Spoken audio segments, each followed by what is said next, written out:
Por favor, les voy a pedir que vayan conmigo las escrituras a dos textos hoy. Vamos a estar leyendo el capítulo 6 de Hechos para leer allí los versículos del 1 al 7 y también vamos a estar leyendo Primera de Timoteo 3 del 8 al 13. Así que esos dos textos, por favor. Hechos 6 del 1 al 7 y Primera de Timoteo 3 del 8 al 13. Vamos a leer primero el capítulo 6 de Hechos, del 1 al 7.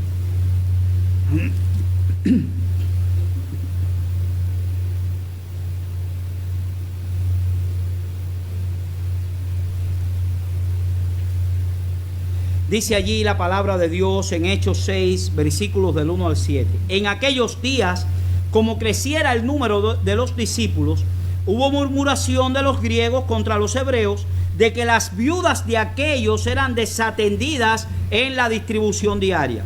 Entonces los 12 convocaron a la multitud de los discípulos y dijeron: no es justo que nosotros dejemos la palabra de Dios para servir a las mesas. Buscad pues, hermanos, de entre vosotros a 7 varones de buen testimonio, llenos del Espíritu Santo y de sabiduría, a quienes encarguemos este trabajo.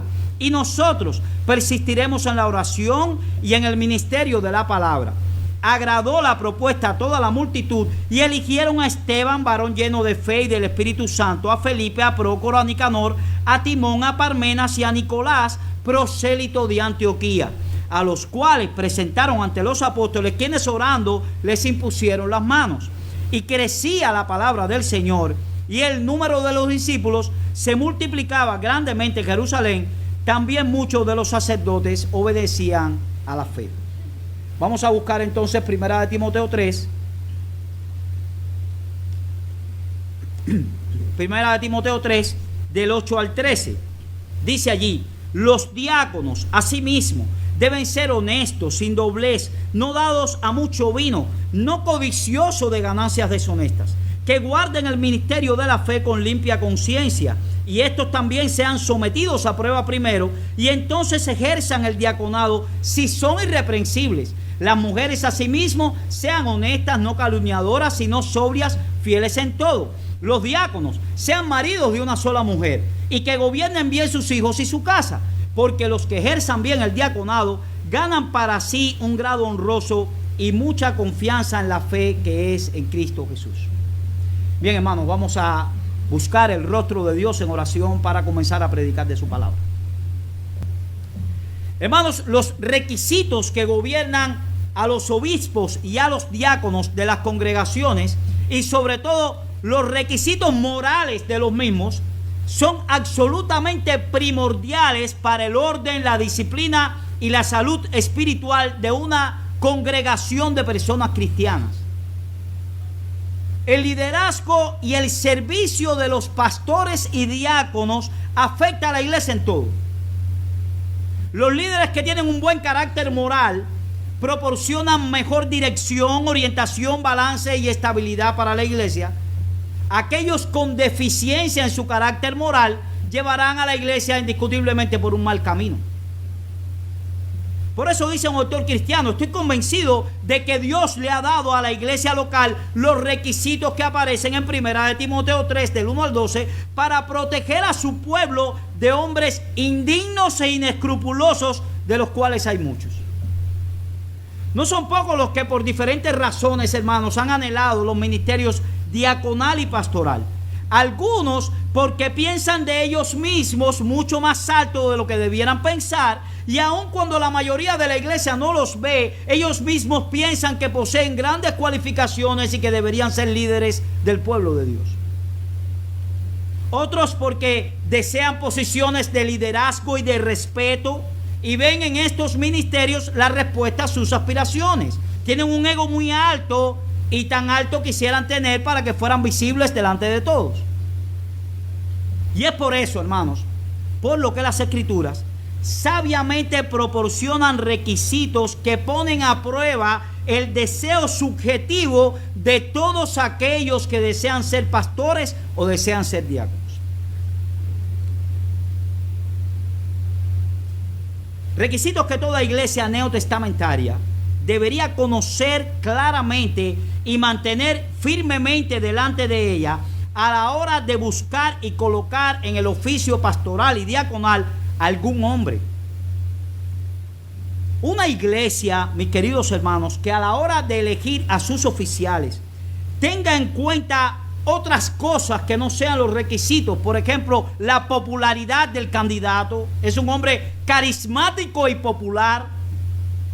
Su carisma es tan simpático y tan gracioso. Que sea un hombre creativo, es tan inteligente, que sea brillante. Tú no ves cuando lanza una idea. Qué maravilla es la que dice. Cuando mira esas cosas y no las cualificaciones bíblicas, es una iglesia que en el mejor de los casos estará preparándose para enfrentar años de problemas, de desórdenes y de mal testimonio. Por eso, teniendo en cuenta, hermanos, el tema que estamos tratando en nuestras predicaciones, teniendo en cuenta la necesidad que tenemos en nuestra iglesia de hombres verdaderamente cualificados por Dios para estos trabajos, y teniendo en cuenta que tenemos un candidato al ministerio diaconal, y es que por eso que estamos predicando estas cosas, no podíamos dejar de recordar a la iglesia en qué consisten las cualificaciones o los requisitos bíblicos para el ministerio diaconal. En qué debemos fijarnos a la hora de poner un hombre en el ministerio.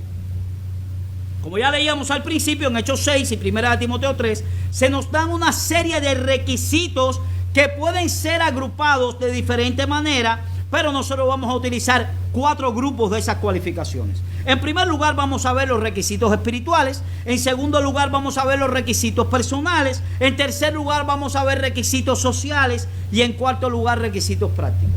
Y ese va a ser nuestro bosquejo en la mañana de hoy. Requisitos espirituales, personales, sociales y prácticos. Y lo que haremos en el día de hoy es tomar cada una de esas categorías por separado, de modo que vamos a tener una idea general de lo que debemos buscar en los hombres que han de ser colocados en el ministerio pastoral y diaconal. ¿Ok? Sobre todo en el diaconal. Bueno, en primer lugar, sin más, vamos a los requisitos espirituales. Y hay 3 aspectos importantes dentro de este requisito.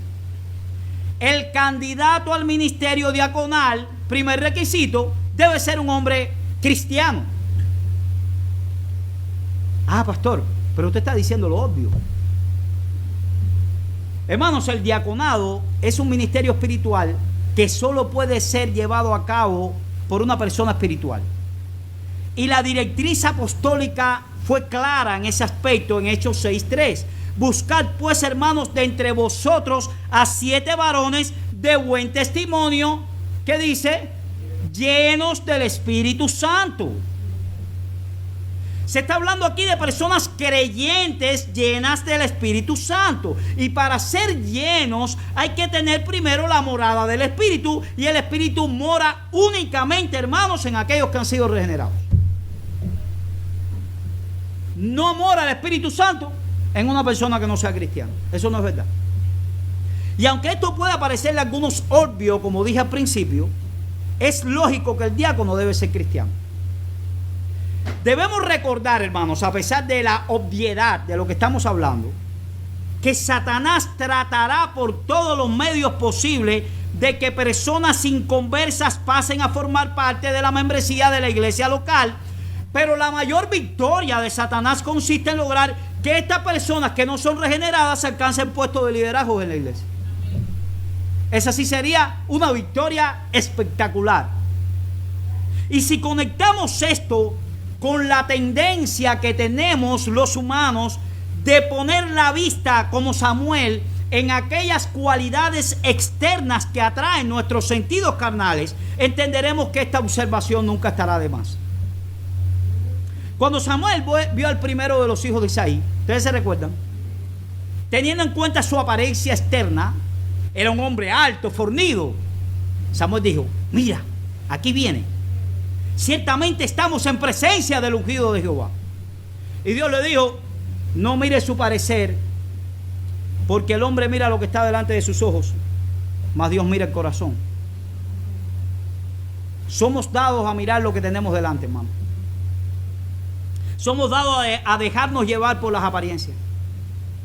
Sin embargo, en este asunto, lo primero que deberíamos preguntarnos no es cuán capaz me resulta a los ojos este hombre, sino, este hombre tiene las marcas que caracterizan a un corazón regenerado. A través de los años, este hombre ha dado muestras claras de ser un verdadero creyente.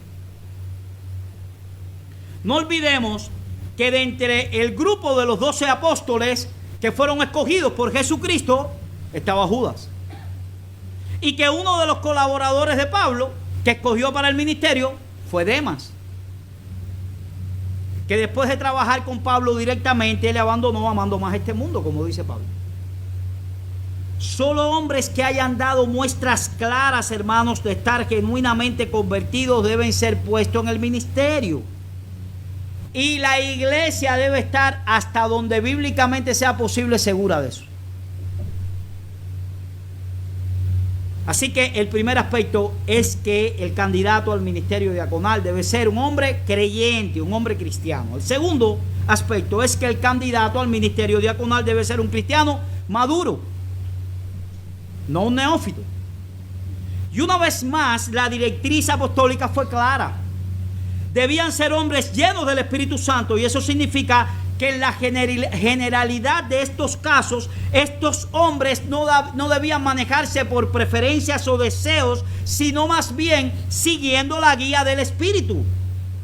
La pregunta es, ¿cómo guía el Espíritu Santo a un cristiano? Bueno, Él lo hace en plena coordinación con la palabra de Dios. Se dice que el Espíritu nos enseñará todas las cosas. Y se nos dice que Él nos guiará a toda la verdad. Por tanto, un hombre lleno del Espíritu Santo es un hombre que se guía en su diario vivir por aquellas cosas que el Espíritu Santo le hace ver en la palabra de Dios. Es decir, es un hombre que se mueve por principios bíblicos. No es un hombre que su vida está de acuerdo a lo que él piensa que debe vivir, sino de acuerdo a lo que cree Dios. La palabra de Dios es autoritativa para él.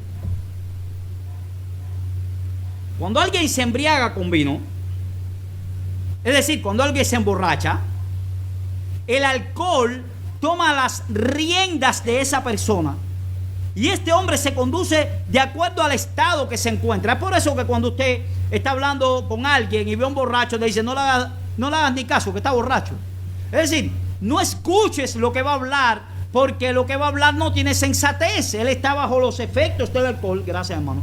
Él está bajo los efectos del alcohol y por lo tanto no puede hablar con sensatez, ni honestidad, ni sinceridad.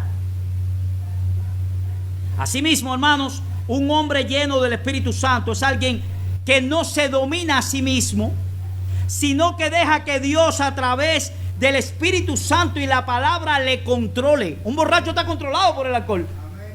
Un hombre controlado por el Espíritu Santo lo controla el Espíritu Santo. Amén. ¿Cómo lo controla? Por la palabra de Dios. Amén.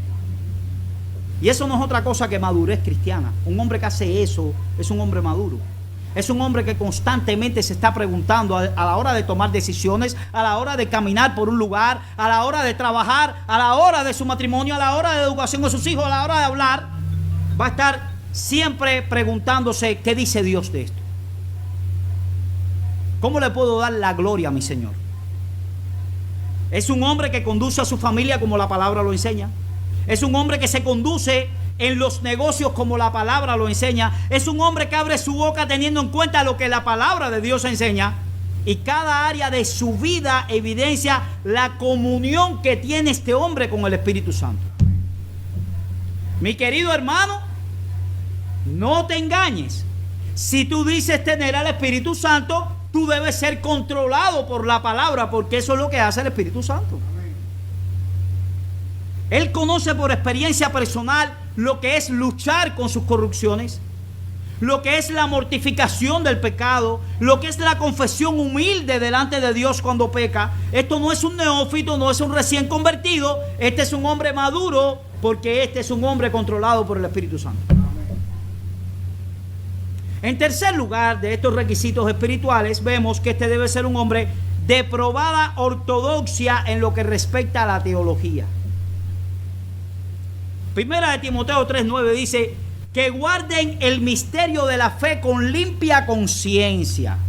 En otras palabras, que lo crean de verdad. Esta expresión es una forma maravillosa y magnífica, hermanos, de referirse a las verdades del cristianismo.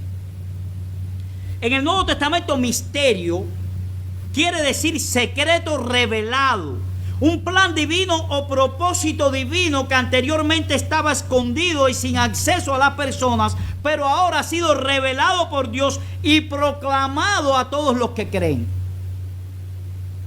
De acuerdo con 1 Timoteo 3:9, los diáconos deben guardar el misterio de la fe, es decir, los secretos revelados de la fe cristiana, o como traduce por ejemplo la Biblia, Dios habla hoy, la verdad revelada en la cual creemos, el fundamento de la fe.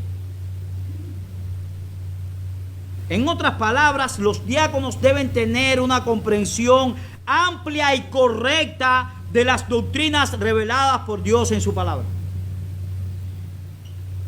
Bueno, pero los diáconos no son aptos para enseñar. El ministerio primario de los diáconos no es la enseñanza. Sí, pero eso no quiere decir que ellos estén desinformados teológicamente. De hecho, hermanos, ningún cristiano debe estar desinformado teológicamente. Todos los cristianos deben estar informados en qué es lo que creen y por qué lo creen. Y si lo que creen está en las Escrituras o no. Y mucho menos uno que ocupa un lugar de liderazgo en la iglesia.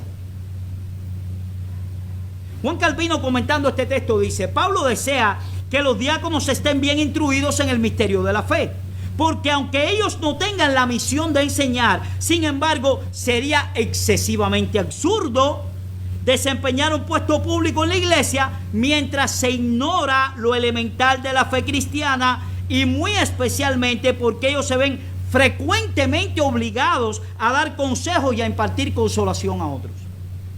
¿Y cómo van a poder los diáconos, dice Calvino, poder impartir un consejo apropiado a un hermano en aflicción si ellos no manejan con pericia la palabra de Dios? ¿Con qué herramientas lo harán si no conocen aquellas doctrinas fundamentales y esenciales que conforman nuestra fe? Y otra persona dice al respecto: el diácono debe ser competente en doctrina, especialmente en las doctrinas de la salvación en Cristo Jesús. Debe ser ortodoxo y bíblico en su entendimiento de la verdad revelada. Y aunque a él no se le requiere enseñar, sí se le requiere entender y reconocer la verdadera religión en distinción a la herejía. Hermano, ¿cómo un diácono le va a decir a una persona que no está siendo diligente en trabajar, y esa es la causa de su pobreza, si él no conoce la Escritura? ¿Cómo va a impartir consolación de la soberanía de Dios en alguna situación de prueba en un creyente? Muchas veces ellos son los que primero llegan allí. ¿Cómo lo van a hacer si no conocen la Escritura? El diácono ejerce una gran influencia mientras realiza su oficio en la iglesia. Por tanto, debemos asegurarnos, hermanos, que su ortodoxia sea sana para que su influencia también sea sana doctrinalmente hablando. Y estos son entonces los elementos que conforman el requisito espiritual. Debe ser un creyente maduro, y debe ser un creyente con un evidente conocimiento de la doctrina ortodoxa. El segundo requisito está relacionado con la persona o el carácter del diácono. Y van a ser los requisitos personales del diaconado. Este es nuestro segundo punto. Dice Hechos 6:3: buscad pues, hermanos, de entre vosotros a 7 varones de buen testimonio, llenos del Espíritu Santo y de sabiduría, a quienes encarguemos este trabajo. Y el primer elemento de estos requisitos personales entonces es, hermanos, que los diáconos deben ser hombres. Hombres varones en el sentido biológico y psicológico de la palabra. En este tiempo de tanta confusión, es bueno que hablemos de esto una vez más. No solamente deben ser hombres porque Dios los creó hombres, sino que deben ser hombres porque piensen como hombres, actúen como hombres, razonen como hombres y se muevan como hombres. Un hombre es aquella persona que cuando viene caminando usted dice: ahí viene un hombre. Que cuando usted lo ve hablando dice: ahí está hablando un hombre. Cuando usted lo ve relacionándose con la gente, usted dice: se está relacionando un hombre. Tienen las marcas distintivas de la masculinidad. La palabra griega aquí empleada es aner, que significa específicamente varón y no se emplea nunca para referirse al sexo femenino. Sabemos que en el día de hoy, hermanos, hay muchas personas que no están de acuerdo con esta enseñanza y aún personas que están de acuerdo con que la mujer no debe ocupar un oficio pastoral, pero sí creen que es lícito para una mujer ocupar el oficio de diaconisa. Y apoyan esta práctica especialmente en Romanos 16:1, donde se dice que Febe era diaconisa. ¿Qué podemos decir a eso? Bueno, debemos recordar primeramente que la palabra diácono en griego no posee género femenino. Eso es lo primero. Así que cuando se dice que Febe servía allí diácono, la palabra es diácono, no diaconisa. Se traduce de esa manera, pero la palabra es diácono porque diácono no tiene acepción femenina. Además, la palabra griega que se utiliza para designar el oficio diaconal, como vimos el domingo pasado, significa servidor. Y en muchos de estos contextos se usa no para designar a un diácono en el sentido oficial de este término, hermanos, sino más bien para designar o para hablar de alguien que sirve. Por ejemplo, ahí lo tenemos en Apolo, 1 Corintios 3:5, que no era diácono, en Tíquico en Efesios 6:21, en Epafras en Colosenses 1:7 y Febe en Romanos 16:1. Los apóstoles nunca exhortaron ni convocaron a mujeres para el oficio diaconal. Por el contrario, en Hechos 6 definieron que este era un oficio para varones. Y hermanos, aquí no hay ningún tipo de discriminación. Es un problema de roles. Las mujeres y los hombres son coherederos de la gracia. Delante de Dios ya no hay ni varón, ni mujer, ni niño, ni esclavo, ni libre, ni nada. En Cristo somos lo mismo unos y otros. Pero es un problema de roles, de protagonismos en la iglesia. Por otra parte, todas las veces que se habla de las mujeres en el Nuevo Testamento como diaconisas, se hacen en el sentido de que las mujeres sirven. ¿De qué sirven? Tal es el caso de aquellas mujeres de las que habla Lucas en el capítulo 8 de su evangelio, cuando dice que María Magdalena, Juana, Susana y otras muchas servían a Cristo con sus bienes. Y la palabra griega que está en ese texto es la palabra diaconía, servidora. Y en ese tiempo, hermanos, no había diáconos, porque comenzaron en Hechos 6. Ni siquiera había diáconos varones, no estaba instituido un ministerio. Sin embargo, se le está llamando diácono a estas mujeres que servían en Cristo. ¿Y quiénes son entonces las mujeres que en el contexto de los requisitos para el ministerio diaconal se mencionan en 1 Timoteo 3:11? Dice este texto: las mujeres asimismo sean honestas, no calumniadoras, sino sobrias y fieles en todo. ¿Qué mujeres son esas? Porque se está hablando de los requisitos. Bueno, hermanos, creemos que así como aquellas mujeres servían al Señor, las que anteriormente hablamos, este texto se refiere a otras mujeres que sin ser diáconos oficialmente en la iglesia servían de brazo de apoyo a los diáconos de la misma. Si nos fijamos, cuando Pablo está hablando, dice a los diáconos que sean de esta manera y después dice, asimismo las diaconisas sean honestas. ¿Eso es lo que dice? No. Y hubiera sido perfectamente natural si se hubiera estado refiriendo a oficiales dentro de la iglesia, que a esas mujeres le hubiera puesto diaconisas.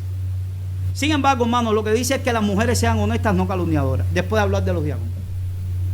Creemos que estas son las mismas mujeres que se mencionan en 1 Timoteo 5:10, cuando se nos dice que las viudas que debían ser puestas en la lista son aquellas que hayan sido esposas de un solo marido, que tengan testimonio de buenas obras, se ha criado hijos, se ha practicado la hospitalidad, se ha lavado los pies de los santos, se ha socorrido a los afligidos y se ha practicado toda buena obra.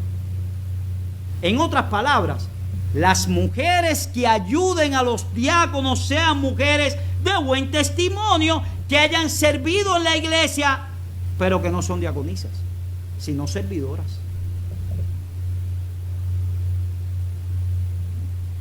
¿Debería el diácono apoyarse en una mujer de la iglesia que quiera servir, pero que ande contrario a lo que dicen las escrituras? No. Pablo dice, escoge de la iglesia aquellos que te van a ayudar, que tengan estos requisitos, que tengan un don de servir, pero que también tengan buen testimonio. Así que el primer elemento dentro de los requisitos personales, hermanos, es que los diáconos deben ser hombres biológica y psicológicamente hablando. En segundo lugar, deben ser hombres que anhelen el oficio. En este sentido es lo mismo que se dice de los pastores en 1 Timoteo 3:1. Palabra fiel. Si alguno anhela obispado, buena obra desea, pero es necesario. Después vienen los requisitos. Lo que se alaba en este texto, hermanos, es el anhelo por el servicio, por la labor pastoral y no por el puesto. Es lo que quiere decir. Y de igual manera estamos hablando aquí no del anhelo por el puesto de diácono, sino por el anhelo de servir en la iglesia. Y el candidato al ministerio diaconal debe anhelar eso. Puede ser que entre nosotros hay algunos hermanos que estén prestos para servir y los conocemos, que reúnan los requisitos bíblicos que estamos viendo y los conocemos, que la iglesia lo vea, pero por alguna razón el candidato te dice: pero yo no anhelo ser diácono, yo no anhelo eso. En este caso, hermanos, ¿qué deberíamos hacer? Pues no ponerlo en el oficio, porque él no siente ese anhelo. Y eso es algo que sin duda debe estar presente. El candidato debe anhelar el ministerio diaconal. Como dijo alguien, Dios no secuestra esclavos, sino llama a hombres al ministerio. Y eso implica, sin lugar a dudas, un anhelo en el corazón de la persona por hacer esta labor. En tercer lugar, hermanos, el diácono debe ser un hombre con una integridad probada. Con una integridad probada. 1 Timoteo 3:8. Los diáconos asimismo deben ser honestos, sin doblez, no dados a mucho vino, no codiciosos de ganancias deshonestas. En otras palabras, los diáconos deben ser hombres con una integridad probada. Y hay varios aspectos que componen esta integridad. Dice el texto que deben ser honestos. En griego literalmente es dignos de respeto. El diácono debe ser un hombre que inspire el respeto. No debe ser un individuo ligero. No debe ser un individuo que nadie le tome en serio porque es un simple, porque no tiene seriedad. Y no estamos hablando aquí de una persona con cara seria que nunca se ríe. No estamos hablando de alguien que no tiene mímica facial, por supuesto que no. Se puede ser una persona digna de respeto y a la vez tener un buen sentido del humor. La seriedad de la que estamos hablando aquí es algo interno, es una persona que se toma en serio los asuntos por los cuales tiene que tomarse en serio. Es lo contrario de alguien hacia quien existe de confianza y que cuando hay una labor que realizar, nadie piensa en este hombre porque es tan informal, tan simple, que uno no sabe si va a cumplir con la tarea que se le asignó, o si va a hacer una cosa, o si va a hacer la otra, seguro se le olvida. Un diácono no puede ser así. Este debe ser un hombre caracterizado por su seriedad y testimonio, y que tenga la respetabilidad y la admiración de sus hermanos en la fe. En segundo lugar, hermanos, dice el texto que debe ser sin doblez. Literalmente significa alguien que no tenga dos palabras. Y dice Alexander Strauss en su libro El Diácono del Nuevo Testamento: cuando yo era niño aprendí de mi padre un viejo adagio a fuerza de repetirlo: un hombre no vale más que su palabra. Y añade: ¿cuán cierto es eso? Otro comentarista dice que el término dílogos, que es el término griego, quiere decir hablar con dos voces, diciéndole algo a alguien y otra cosa a otro. Cualquiera que sea su significado exacto, hermanos, el término prohíbe plenamente cualquier clase de habla manipuladora, intrínseca o falsa. El diácono no puede ser un murmurador. En el Progreso del Peregrino, en el capítulo 14, Juan Bunyan nos habla de un pueblo llamado Buenas Palabras. Y al descubrir a sus habitantes, hace referencia al significado de este término. Dice que en el pueblo vivía el Señor voluble, el Señor contemporizador, el Señor Buenas Palabras, y de quien tomó su nombre el pueblo, y también los señores Halago, Dos Caras, cualquier cosa, y que el vicario de la parroquia era el Señor Dos Lenguas. El diácono no puede ser un hombre así. Él debe caracterizarse por ser un hombre íntegro, por su sinceridad y por su veracidad al hablar. Ese hombre te habla verdad. Él debe ser un hombre de una sola palabra. Él debe ser un hombre que su sí signifique sí y su no signifique no. Y que piense por qué sí y por qué no. También tenemos en el texto la frase no dado a mucho vino. Y esta es la manera más común de definir a alguien moderado y con dominio propio. Este hombre debe tener control sobre sus apetitos y deseos. Este hombre no es dominado por nada fuera de las Escrituras. Cada pensamiento, cada palabra, cada acto que realiza es un acto que está razonado y determinado. No es un hombre de espíritu ingobernable que se explota en cualquier momento. No le puedes decir nada porque estalla de ira. No es un hombre imprudente que habla lo primero que le viene a la mente. No es un hombre conducido por sus emociones y deseos. No, este es un hombre que tiene control sobre sí mismo. No es como el borracho que el alcohol lo domina. Es un hombre controlado por el Espíritu Santo. Y el otro aspecto del versículo relacionado con la integridad es que este hombre no es codicioso de ganancias deshonestas. Es un hombre que ha aprendido a darle muerte a la codicia, enfrentarse a ella. La Biblia dice que el amor al dinero es la raíz de todo tipo de mal. Y esta cualificación es evidentemente necesaria para los diáconos, ya que, como hemos dicho antes, hermanos, ellos tendrán a su cargo la responsabilidad de manejar los fondos monetarios de la iglesia en beneficio de los necesitados. Y como alguien ha dicho, Judas no fue el último tesorero que traicionó al Señor por unas piezas de plata. Han habido muchos más. Por lo tanto, tal requisito es obvio que debe estar presente. Lo cual no quiere decir que estos no sean hombres diligentes, que se esfuercen por sacar buenos dividendos en sus negocios, hombres que estén siempre tratando de hacer dinero de una manera lícita, pero no significa que es codicioso porque tiene 3 negocios. No, hermanos, claro que no. No los gana lícitamente. No le ha dado el Señor la oportunidad de tener un poco más de ganancias materiales porque es un hombre diligente en lo que está haciendo. Esto nada tiene que ver con las ganancias deshonestas. Un hombre puede ser pastor o ser diácono y a la vez ocuparse diligentemente de otros negocios. Y ser un hombre íntegro a la vez. ¿Qué pasaba con Job? Y esto no quiere decir que sean codiciosos. Bien, habiendo visto los requisitos personales, pasemos a los requisitos sociales. Requisitos sociales, el tercer punto de nuestro mensaje. El candidato para el ministerio diaconal debe ser un miembro de la iglesia. Debe ser un miembro de la iglesia.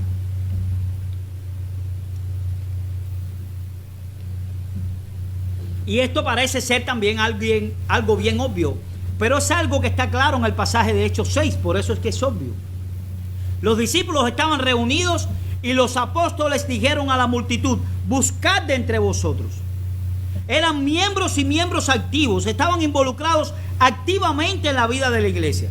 Y esto nos enseña de paso, hermanos, que esa idea de poner en un puesto a una persona para ver si se involucra en la iglesia porque lo veo un poco frío y apagado, quizás si lo ponemos aquí el hombre despierte, puede ser de mucha utilidad en una empresa o en un trabajo, en una escuela, pero en la iglesia del Señor no.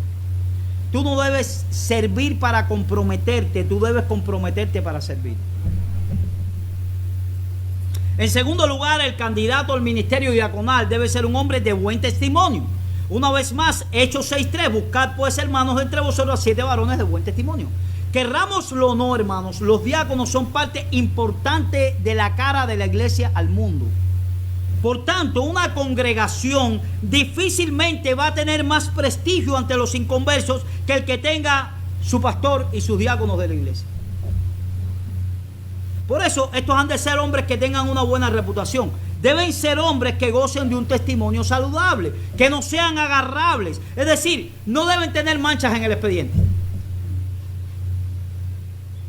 Por supuesto que eso no elimina la posibilidad de que se levanten calumnias injustas contra él. Dice Hendrickson, refiriéndose a este texto: sabemos que muchas acusaciones se pueden levantar contra los creyentes injustamente, pero Pablo a lo que se refiere aquí es que al diácono debe ser reconocido por la gente del mundo como un hombre de carácter, un hombre contra el cual no es posible levantar ningún cargo justo de infamia moral. En tercer lugar, el candidato a este ministerio debe tener un hogar estable y ordenado. Nuevamente volvemos a la casa, a la familia. Primera de Timoteo 3:12. Los diáconos deben ser maridos de una sola mujer y que gobiernen bien sus hijos y su casa.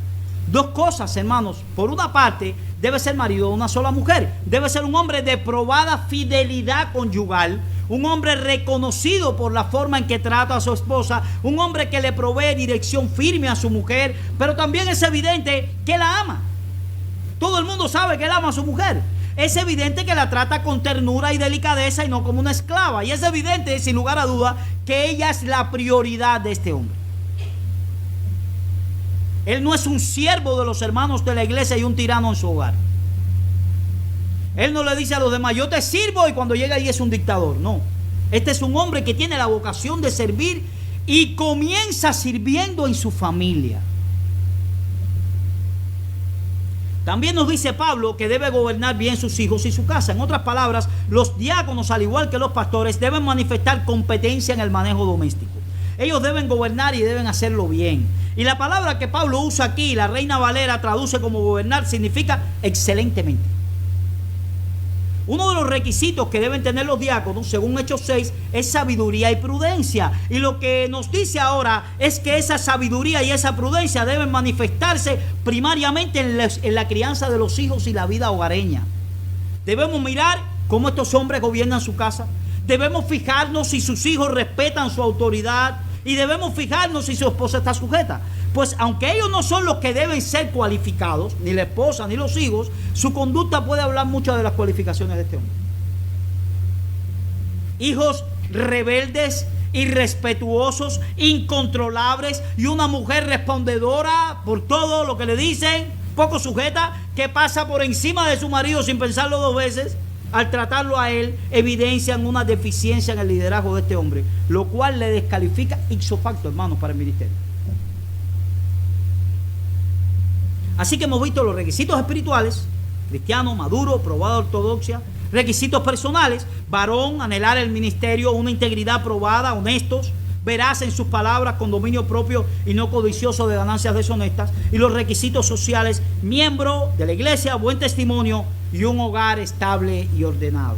Nos queda solamente ver algunos requisitos prácticos del oficio. Estos hombres deben haber dado evidencias de tener el don de servicio.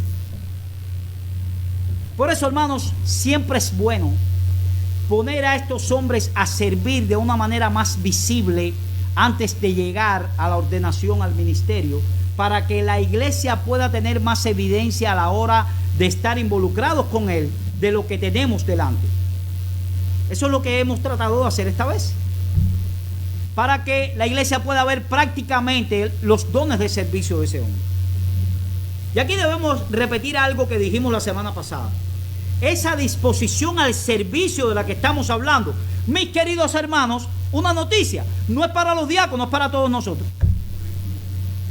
Todo creyente está llamado a servir a su Señor en esto, quien, como él mismo dijo, no vino para ser servido, sino para servir. Todo creyente está llamado a fortalecer y acrecentar en una forma consciente y deliberada un espíritu o disposición a servir.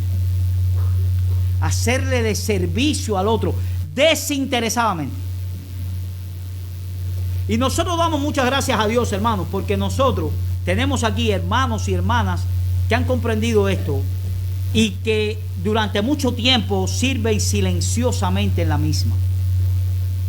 La función de algunos de ellos muchas veces pueden parecer insignificantes, como arreglar algunas cosas en la iglesia, como hacerlo de la merienda, como abrir las ventanas y cerrarlo, como preparar los equipos de audio. Estas son cosas que contribuyen con el buen orden y funcionamiento de la iglesia y que a nuestros ojos nos parece insignificante, pero no a los ojos de aquel que lo ve en lo profundo del corazón, porque sabe que esas personas están sirviendo en silencio pero fiel. Nosotros damos gracias a Dios por eso, por tener una iglesia que comprende eso, y cada vez deberíamos comprenderlo más, hermanos. Sin embargo, si eso es así de los miembros de la iglesia, de una manera más especial, esta virtud y ese espíritu de servicio debe estar presente en los que pretenden llegar al oficio cuyo nombre es servidor. Cuando una iglesia coloca a un hombre en el ministerio diaconal, ella no toma a alguien que está sentado y le dice: a partir de ahora tú vas a ser diácono. No, hermanos, la iglesia no designa oficiales, la iglesia los descubre. Ella no da los dones los da Cristo. Lo único que tiene que hacer la iglesia es decir: es verdad que tengo un don, y ponerlo en el ministerio. Y cuando una iglesia coloca a un hombre en el ministerio diaconal, ella lo que hace es tomar a un hombre que ya está sirviendo y que es un don y reconocerlo oficialmente. Ya los diáconos existen porque Cristo nos lo dio. Ellos funcionan como tal, solo que la iglesia no los ha reconocido. Por tanto, para que un hombre pueda ser puesto en el diaconado de esta iglesia, primero tiene que servir, primeramente tiene que dar evidencias de que tiene el don de servicio. En segundo lugar, hermanos, el diácono debe ser un hombre lleno de sabiduría. Deben ser hombres gobernados por una santa sensatez. Sensatos. Deben ser gobernadas por prudencia, una santa prudencia. Debe ser gobernado por principios bíblicos, como habíamos dicho.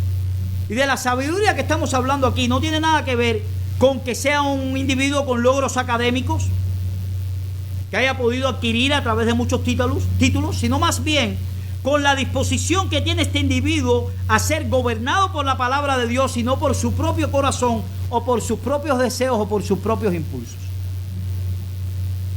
Hermanos, recordemos que este hombre no se limitará a tender la mano para ayudar materialmente al necesitado, sino que debe involucrarse también en el consuelo y el consejo al hermano en necesidad. Y para eso se necesita también sabiduría. Se necesita dominar los principios bíblicos, pero se necesita sabiduría a la hora de aplicarlos al hermano que está en necesidad. En tercer lugar, este debe ser un hombre lleno de fe. Debe ser un hombre lleno de fe. Un hombre controlado por la confianza en el Dios de las Escrituras. De tal manera, hermanos, que viva tranquilo cuando hay adversidad y en medio de las presiones de la vida diaria. Y esto no es fácil, porque somos hombres. Debe haber un balance. Debe ser lleno de sabiduría y al mismo tiempo lleno de fe.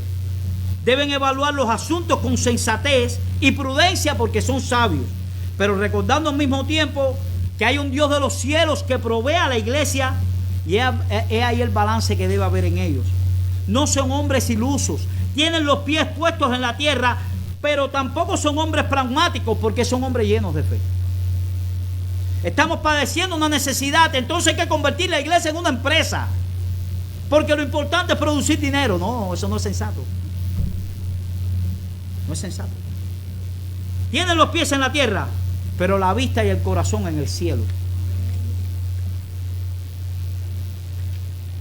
Por esto, hermanos, teniendo en cuenta todo lo que hemos visto hasta ahora, a la hora de considerar a un hombre para el ministerio diaconal, pudiéramos hacernos las siguientes preguntas, las cuales también nos van a servir como conclusión.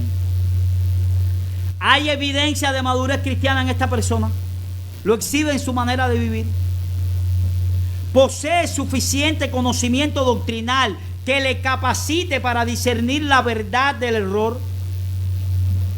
¿Vive este hombre un estilo de vida que no contradice la verdad que profesa creer? ¿Es un hombre respetado por su testimonio? ¿Hay evidencias de sus gracias y virtudes en las cuales se puede aprender de él? Se puede confiar en este hombre porque tiene una sola palabra, porque cuando nos dice nos vemos mañana, tú lo esperas mañana, a no ser que haya un gran problema y no dentro de 4 días. Se puede confiar porque es un hombre de una sola palabra. Es un hombre reservado, porque este hombre deberá meterse en la casa de los hermanos, conocerá muchas cosas de las cosas que suceden en las familias de la iglesia, conocerá muchos problemas y muchas situaciones que va a haber allí, y ese problema debe saberlo él y el pastor y más nadie, las personas que están pasando eso, porque tiene que ser reservado y cuidador del testimonio de sus hermanos. ¿Es un hombre controlado por sus apetitos y deseos, o es un hombre que posee dominio propio? ¿Este hombre tiene una disposición evidente al servicio? ¿Podemos decir eso? ¿Puedo yo con una limpia conciencia, hermanos, dentro de un tiempo corto, reconocer a este hombre como un don que Cristo ha apartado para la iglesia? ¿Puedo yo con libertad apoyar su ministerio? ¿Puedo yo con libertad en el día de mañana votar y orar por él? Son preguntas que tenemos que tener en cuenta. Pronto vamos a tener que hacer eso. Hermanos, quisiera tener 2 aplicaciones prácticas. primeramente a los creyentes que están aquí. Estas cualidades que hemos hablado hoy, las estamos hablando en el contexto del diaconado, pero son cualidades que deben tener todos los creyentes. Todos los creyentes deben ser personas sensatas, deben ser personas controladas por el Espíritu Santo, deben ser personas honestas, no deben de tener dobleces, deben ser personas que cuando digan sí es sí, cuando no es no. La pregunta que yo te hago es, mi querido hermano varón que tú estás aquí esta mañana, cuando las personas no votan por ti, ni al ministerio pastoral, ni al diaconal, lo hacen porque saben que tú no tienes el anhelo o porque tú no tienes las cualificaciones. ¿Por cuál de las dos?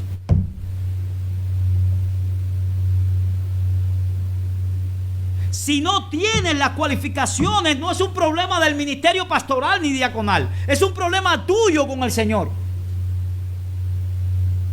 Examina tu vida y trae al trono de la gracia del Señor aquellas cosas que todavía son débiles en tu carácter y que debes madurar y crecer para la gloria de Él, porque eso es lo que se espera de ti. Cuando no eres respetado porque eres un simple, porque eres un insensato, no es para que seas diácono o pastor, es para que seas un hombre conforme a lo que Dios ha mandado. Yo te pido hoy, mi querido hermano, que estás aquí, Cristo te compró con su sangre. Y una de las demandas éticas de eso es que seas un hombre inagarrable. Tengas el don de servicio o no.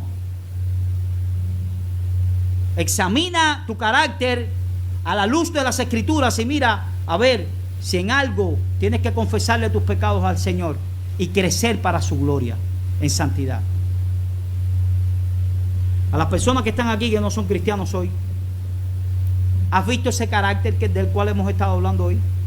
¿Te gustaría ser un hombre así? ¿Te gustaría ser un hombre honesto, un hombre respetado por tu familia, un hombre amado por tu esposa, un hombre trabajador, un hombre sin doblez, un hombre que no sea insensato? ¿Te gustaría ser un hombre en que los demás confíen? Yo confío en fulano por su carácter, por sus obras. ¿Eso es lo que te gustaría? Yo te invito entonces a que vengas al trono de la gracia y te pongas de acuerdo con Dios. Resuelvas tus problemas con Dios. Porque el único que puede dar dominio del Espíritu Santo para que todas estas cosas afloren en el carácter de una persona es el Espíritu Santo de nuestro Señor. Él vendrá a morar en ti una vez que tú te arrepientas de tus pecados y pongas la fe en el objeto correcto, que es en el sacrificio de nuestro Señor Jesucristo. Él vino a salvar lo que se había perdido. Quiera Dios que no te pierdas tú y que hoy pueda ser un día en el que tú vengas a arreglar tus cuentas con Él. Hermanos, vamos a pedirle a Dios que Él levante de entre nosotros a hombres así. Vamos a pedirle que nos dé discernimiento, unidad de mente y fidelidad para manejar estos principios de la palabra a la hora de reconocerlos. Y si al final del camino podemos poner nuestras manos sobre ellos, regocijarnos muchísimo porque Dios no se ha olvidado de su iglesia y sigue regalando sus dones. Vamos a orar.